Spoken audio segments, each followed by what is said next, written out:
Chapter 4 Diamond is a Monkey's Uncle. Dear Diamond was sad, but she tried to smile, 'cause she knew it only happened once in a while that her foster mom Kathy and foster dad Mike agreed to go somewhere that Diamond would like. "A road trip to the zoo," they both said together. "If we go this weekend, we'll have excellent weather.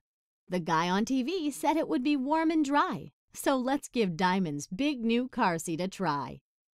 Diamond went along and tried to look cheered, while inside her heart she quietly feared the journey. She tried hard not to let her foster parents know that she was upset, for they had always done all they could to make her feel loved and dear and good. But today just wasn't going to fill her with glee. Not with tickles, sand castles, or any old tree. Diamond was lonely as could be. She thought to herself, I have no friends like me. I have no one to talk to who can understand what it's like to be part of this foster kid plan. No one I know has more than one mother, or knows what it's like to go from one home to another. My life is a sideshow, some kind of small stage. I feel like an animal who's stuck in a cage in front of a judge. 2 fosters, 1 mom who's away, and everyone's watching like I'm on display. Other times, when Diamond felt lonely or sad, she would go to her room, under her bed, where she had a box of old pictures that she'd look at and pause whenever she wanted to remember who she was. Diamond knelt down and grabbed for the box, which was blocked by some toys and a pair of old socks.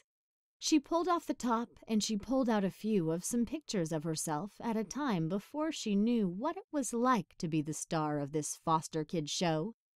The best picture she had her playing in the snow, along with her birth mom, who held her with a hug. Diamond remembered feeling happy and snug.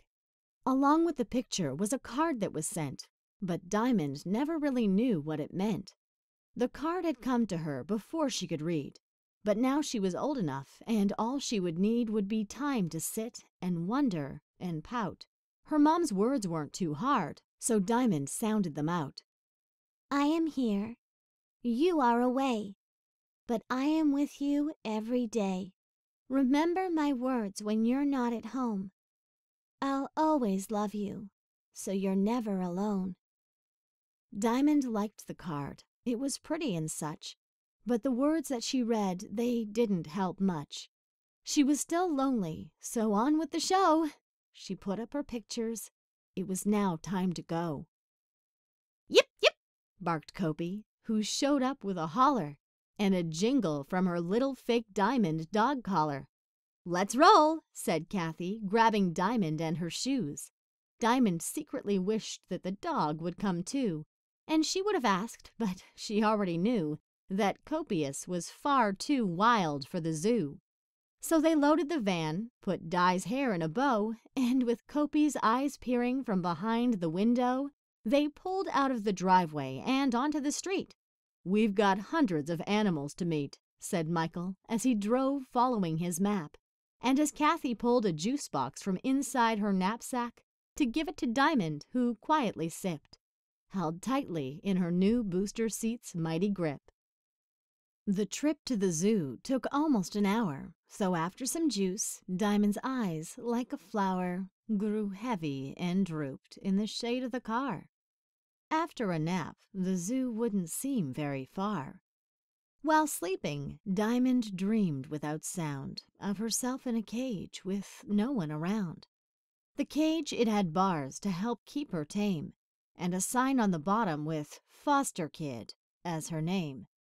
Diamond woke up not knowing how to feel, but she did know that things in her dreams weren't real, and the nap seemed to raise her spirits just a tad, and maybe some ice cream would not be so bad.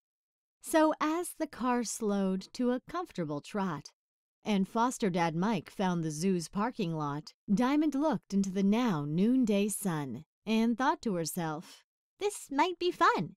But she was wrong, or so that's how she felt. As the sun grew so hot, she thought that she'd melt as they strolled in long lines, side by side, 2 by 2. It seemed all of Idaho had come to the zoo. There were hundreds of people of all different ages, all peering and pointing at a long line of cages.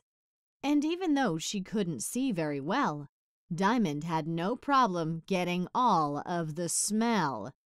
She knew that Kopi here and there made it dirty, but some of these animals had made 20 or 30. This was just awful, thought Diamond inside. I wish that I could go somewhere and hide. Can we just go home now? Diamond offered out loud, but nobody could hear her over the roar of the crowd. There was nothing to do but sit and be bored. Diamond had never felt so alone and ignored. Foster Dad Mike had both his eyes peeled on the lions and tigers and bears. Big deal. Even Foster Mom Kathy was looking away and not listening to anything she had to say. But just as dear Diamond had decided to stew on the fact she was trapped at the zoo, her eyes saw the saddest thing she ever did see. There, on the ground, underneath a small tree, with a fence all around it so it could not break free, Diamond found the eyes of a baby monkey. So brown, so soft, and so covered with fur. If it was a boy or girl, she couldn't be sure. She couldn't tell much, but it didn't look very old, and it was all by itself, with no one to hold. Diamond all at once let out such a groan that Kathy released her to walk on her own. In less than a second, she was face to face with the saddest-looking monkey in the whole monkey place. Diamond knew how it felt to be so alone, so she asked Foster Mom Kathy, "Can we take it home? I'll feed it and hold it and teach it to play. We can sit together and make sandcastles all day." But just as Diamond began to make plans, into the cage came a new set of hands. A lady in brown, with hands gentle as silk, picked up the little monkey and gave it some milk. The monkey's face changed and stopped being so sad, like it just got a glimpse of its mom or its dad. But the lady in brown wasn't a monkey. Diamond thought about that. It seemed kind of funky that the baby perked up when the lady came in, and that the once saddened face was now all a grin. Who was this lady, and why was she taking care of this poor little monkey? Diamond sat and stared for a while, until it finally hit her. If it were a snake, it sure would have bit her. She knew in her heart who the lady must be. If she was part of the monkey's family, she wasn't the monkey's real dad or mom. It made Diamond's heart explode like a bomb. She wasn't a monkey, so it could be no other. The lady in brown was the monk's foster mother. "Do you know what that means?" Diamond cheered out loud, as she looked at all the animals through the legs of the crowd. If all of the animals she saw far and wide had new foster parents who would come inside their cages and give them milk and a pet, then this was the best news she'd ever heard yet. It meant that each lion and bear, kangaroo, each elephant, gorilla, and giant emu, all the peacocks and lemurs and tall, skinny loons, along with the zebras and all the baboons, if they all have foster parents, it's great, don't you see?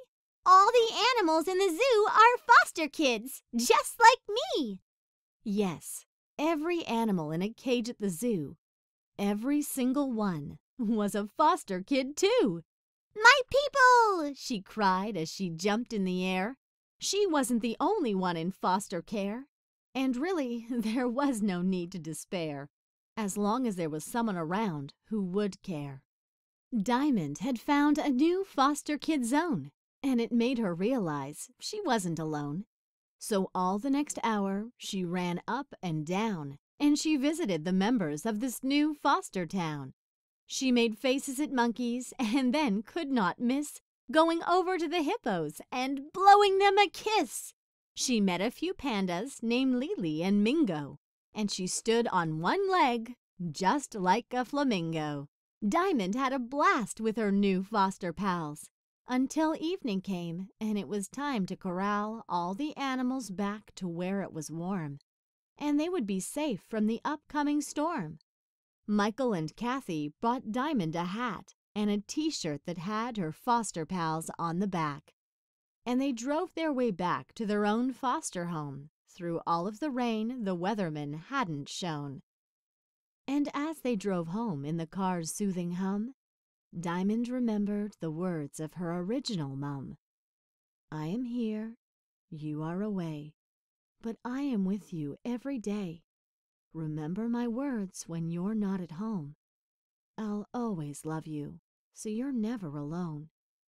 The words didn't make much sense until today, but now just saying them made her heart feel okay. 'Cause she knew as she rode in the minivan sway that the love of her birth mom was there to stay.